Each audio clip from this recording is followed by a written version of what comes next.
ಸರ್ವೇ ಭವಂತು ಸುಖಿನಃ. ಇಂದಿನ ಭಕ್ತಿ ಸಂದೇಶವನ್ನು ನೋಡೋಣ. ಧೂಮ್ರೋ ರಾತ್ರಸ್ತಥಾ ಕೃಷ್ಣಃ ಷಣ್ಮಾಸ ದಕ್ಷಿಣಾಯನಂ ತತ್ರ ಚಾಂದ್ರಮಸಂ ಜ್ಯೋತಿರ್ಯೋಗಿ ಪ್ರಾಪ್ಯ ನಿವರ್ತತೆ. ಸಂಜೆಯ ಹೊತ್ತಿನಲ್ಲಿ, ಮತ್ತು ಇದು ಧೂಮ್ರ ಮಾರ್ಗ ಅಂತ ನಾವು ಹೇಳ್ತೀವಿ. ಮೊದಲನೇದೇ ಹೇಳಿದ್ದು ಜ್ಯೋತಿರ್ಮಾರ್ಗ, ಇದು ಧೂಮ್ರ ಮಾರ್ಗ.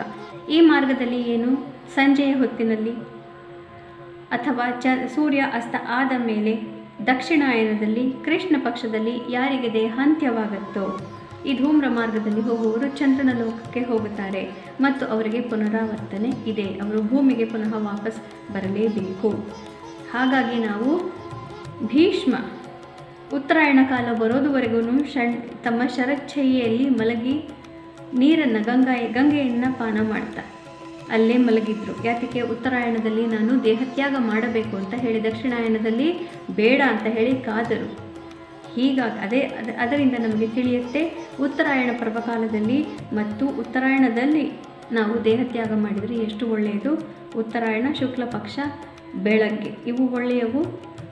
ಸಂಜೆ ಸೂರ್ಯಾಸ್ತ ಆದ ಮೇಲಿನ ಸಮಯ ಅಥವಾ ಮಧ್ಯಾಹ್ನ ಅಪರಾಹ್ನವಾದ ಮೇಲೆ 2 ಗಂಟೆ ಆದ ಮೇಲೆ ರಾತ್ರಿಯ ಸಮಯದಲ್ಲಿ ಅಥವಾ ದಕ್ಷಿಣಾಯನ ಕಾಲದಲ್ಲಿ ಕೃಷ್ಣ ಪಕ್ಷದಲ್ಲಿ ದೇಹತ್ಯಾಗ ಮಾಡಿದರೆ ನಾವು ಭೂಮಿಗೆ ಪುನಃ ವಾಪಸ್ ಬರಲೇಬೇಕು. ಇಂದು ಶ್ರೀ ಪರಾಭವನಾಮ ಸಂವತ್ಸರ ಉತ್ತರಾಯಣ ಗ್ರೀಷ್ಮ ಋತು ಅಧಿಕ ಜ್ಯೇಷ್ಠ ಮಾಸೆ ಕೃಷ್ಣ ಪಕ್ಷೆ ಇಂದು 10ನೇ ತಾರೀಕು ಬುಧವಾರ ದಶಮಿ ತಿಥಿ ಹಾಗೂ ಇಂದು ರೇವತಿ ನಕ್ಷತ್ರ. ಇಂದಿನ ಭವಿಷ್ಯವನ್ನು ನೋಡೋಣ. ರೇವತಿ ನಕ್ಷತ್ರದ ಅಧಿಪತಿ ಬುಧ. ಹೀಗಾಗಿ ಇವತ್ತು ಸ್ವಲ್ಪ ಮನಸ್ಸಿಗೆ ವ್ಯಾಕುಲತೆ, ಯೋಚನೆ ಇತ್ಯಾದಿಗಳು ಹೆಚ್ಚು. ಆದರೆ ಬುಧ ಈ ನಕ್ಷತ್ರದಲ್ಲಿ ನೀಚ ಆಗಿರೋದ್ರಿಂದ, ಈ ರಾಶಿಯಲ್ಲಿ ನೀಚ ಆಗಿರೋದ್ರಿಂದ ಅಷ್ಟೊಂದು ತಲೆಗೆ ಹಚ್ಕೊಳ್ಳದೇ ಇಲ್ಲ ಯೋಚನೆಗಳನ್ನು. ಆ ರೀತಿ ಕೂಡ ನಾವು ಇರಲಿಕ್ಕೆ ಪ್ರಯತ್ನ ಪಡಬಹುದು. ಮೇಷರಾಶಿಯವರಿಗೆ ನಾನಾ ರೀತಿಯ ಯೋಚನೆಗಳು, ವ್ಯಾಕುಲತೆ ಮನಸ್ಸಿಗೆ ಕಾಡ್ತಾ ಇರಬಹುದು. ಆದ್ದರಿಂದ ಇವತ್ತು ಮುಖ್ಯ ನಿರ್ಧಾರಗಳು ಬೇಡ. ಮುಖ್ಯವಾದಂತಹ ಮೀಟಿಂಗ್, ಮೆಸೇಜ್ಗಳು ಇತ್ಯಾದಿಗಳು ಯಾವುದೂ ಇವತ್ತು ಬೇಡ. ವೃಷಭ ರಾಶಿಯವರಿಗೆ ಅತ್ಯುತ್ತಮವಾದಂತಹ ದಿವಸ. ಇಷ್ಟಾರ್ಥ ಸಿದ್ಧಿ, ಮನಸ್ಸಿಗೆ ನೆಮ್ಮದಿ, ಮಿತ್ರರಿಂದ ಧನಲಾಭ ಸಾಧ್ಯ. ಮಿಥುನ ರಾಶಿಯವರಿಗೆ ಕಾರ್ಯಕ್ಷೇತ್ರದಲ್ಲಿ ಅತಿ ಹೆಚ್ಚಿನ ಯಶಸ್ಸು, ಮನಸ್ಸಿಗೆ ನೆಮ್ಮದಿ ಪ್ರಾಪ್ತಿ ಹಾಗೂ ನಿಮಗೆ ಕಾರ್ಯಕ್ಷೇತ್ರದಲ್ಲಿ ಗಜಕೇಸರಿ ಯೋಗ ಪ್ರಾಪ್ತಿಯಾಗ್ತಾ ಇದೆ. ಹಾಗಾಗಿ ಇವತ್ತು ಬಹಳ ಮುಖ್ಯವಾದಂತಹ ಕೆಲಸವನ್ನು ನಿಭಾಯಿಸಿಕೊಳ್ಳುತ್ತೀರಿ. ಕರ್ಕ ರಾಶಿಯವರಿಗೆ ಇವತ್ತು ಸ್ವಲ್ಪ ಕಷ್ಟಕರವಾದಂತಹ ದಿವಸ. ಆದರೂ ಕೂಡ ನೀವು ಹಿರಿಯರ ಆಶೀರ್ವಾದದಿಂದ ಇವತ್ತು ಮುಖ್ಯವಾದಂತಹ ಕೆಲಸಗಳನ್ನು ಸಾಧಿಸಿಕೊಳ್ಳಬಹುದು. ಸಿಂಹರಾಶಿಯವರಿಗೆ ಕಷ್ಟಕರವಾದಂತಹ ದಿವಸ. ಮನಸ್ಸಿಗೆ ನೆಮ್ಮದಿ ಇರುವುದಿಲ್ಲ. ನಾನಾ ರೀತಿಯ ಯೋಚನೆಗಳು ಕಾಡ್ತಾ ಇರಬಹುದು ಮತ್ತು ನಿಮಗೆ ಯಾರನ್ನು ನೀವು ಅಷ್ಟೊಂದು ಸರಿಯಾದ ರೀತಿಯಲ್ಲಿ ಗೌರವಿಸೋದಿಲ್ವೋ ಅಂತಹವರ ಏಳಿಗೆ, ಪ್ರಗತಿಯ ಬಗ್ಗೆ ಇವತ್ತು ಕೇಳಿ ಸ್ವಲ್ಪ ಮನಸ್ಸಿಗೆ ಕ್ಲೇಶ ಮಾಡಿಕೊಳ್ಳುವಂತಹ ಸಂದರ್ಭ ಜಾಸ್ತಿ.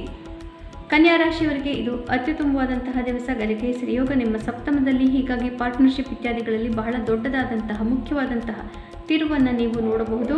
ಪಾರ್ಟ್ನರ್ಶಿಪ್ಗಳಲ್ಲಿ ಮತ್ತು ವೈವಾಹಿಕ ಜೀವನದಲ್ಲಿ ಬಹಳನೇ ದೊಡ್ಡದಾದಂತಹ ಯಶಸ್ಸು, ಸಮಾಧಾನವನ್ನು ಇವತ್ತು ನೀವು ಕಾಣ್ತೀರಿ.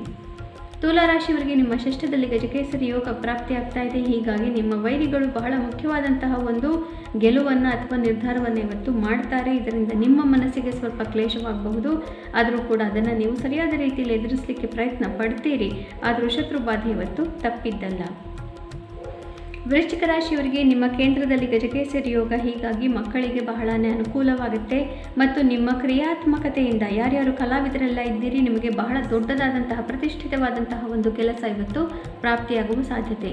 ಯಾರ್ಯಾರು ಹಣಕಾಸಿನ ವ್ಯವಹಾರಗಳಲ್ಲಿ ಇದ್ದೀರಿ, ನಿಮಗೂ ಕೂಡ ಬಹಳ ಪ್ರತಿಷ್ಠೆಯ ಒಂದು ಹುದ್ದೆ ಪ್ರಾಪ್ತಿಯಾಗುವಂತಹ ಸಾಧ್ಯತೆ.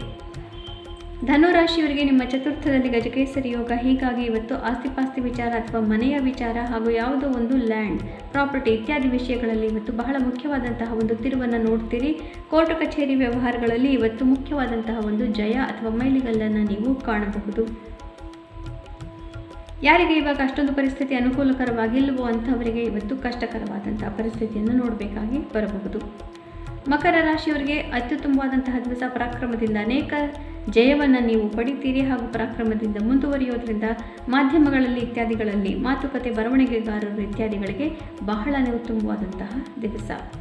ಕುಂಭರಾಶಿಯವರಿಗೆ ಮನೆಯಲ್ಲಿ ಬಹಳ ಹೆಚ್ಚಿನ ಸಂತೋಷ, ನಿಮ್ಮ ಭಗವಂತನ ಪೂಜೆ ಇತ್ಯಾದಿ ಕಾರ್ಯಗಳು ನಡೆಯಬಹುದು. ಶುಭ ಸಮಾರಂಭಗಳು ಮನೆಯಲ್ಲಿ ಜರುಗಬಹುದು. ಸಂಸಾರದಲ್ಲಿ ನೆಮ್ಮದಿ, ಹಣಕಾಸಿನ ಆಗಮ ಹಾಗೂ ಹಣಕಾಸು ಬಹಳ ಸರಿಯಾದ ರೀತಿಯಲ್ಲಿ ನೀವು ವ್ಯಯವನ್ನು ಕೂಡ ಮಾಡೋದಕ್ಕೆ ಈಗ ಪ್ಲ್ಯಾನ್ ಇತ್ಯಾದಿಗಳನ್ನು ಮಾಡಿಕೊಳ್ತೀರಿ. ಮನೆಯಲ್ಲಿ ಬಹಳನೇ ನೆಮ್ಮದಿಯನ್ನು ನೋಡುವ ದಿನ. ಮೀನರಾಶಿಯವರಿಗೆ ನಿಮ್ಮ ರಾಶಿಯಲ್ಲೇ ಗಜಕೇಸರಿ ಯೋಗ ಪ್ರಾಪ್ತಿ ಆಗ್ತಾ ಇದೆ. ಹೀಗಾಗಿ ಬಹಳ ಮುಖ್ಯವಾದಂತಹ ದೊಡ್ಡದಾದಂತಹ ಪರಿವರ್ತನೆ ಮಾಡುವಂತಹ ನಿರ್ಧಾರವನ್ನು ಈಗ ನೀವು ಪಡೆದುಕೊಳ್ಳಬಹುದು, ಮಾಡಬಹುದು ಹಾಗೂ ಬಹಳನೇ ಪರಾಕ್ರಮದಿಂದ ದೊಡ್ಡದಾದಂತಹ ಒಂದು ಹೆಜ್ಜೆಯನ್ನು ಜೀವನದಲ್ಲಿ ಇಡಲಿಕ್ಕೆ ನೀವು ಮುಂದೆ ಹೋಗಬಹುದು. ಪುನಃ ನಾಳೆ ಭೇಟಿಯಾಗೋಣ. ಅಲ್ಲಿವರೆಗೂ ನಿಮಗೆ ತಿಳಿದೇ ಇದೆ ಗೀತಾ ಶ್ಲೋಕಗಳ ಶ್ರವಣ ಪಠನ ಮನನ ಲೇಖನವನ್ನು ಮಾಡೋದರಿಂದ ಇಲ್ಲಿ ಹೇಳಿರುವಂತಹ ಉತ್ತರಾಯಣದಲ್ಲಿ ಸಾವು ಇತ್ಯಾದಿ ಎಲ್ಲವೂ ಭಗವಂತ ನಮಗೆ ತಂದು ಕೊಡ್ತಾನೆ.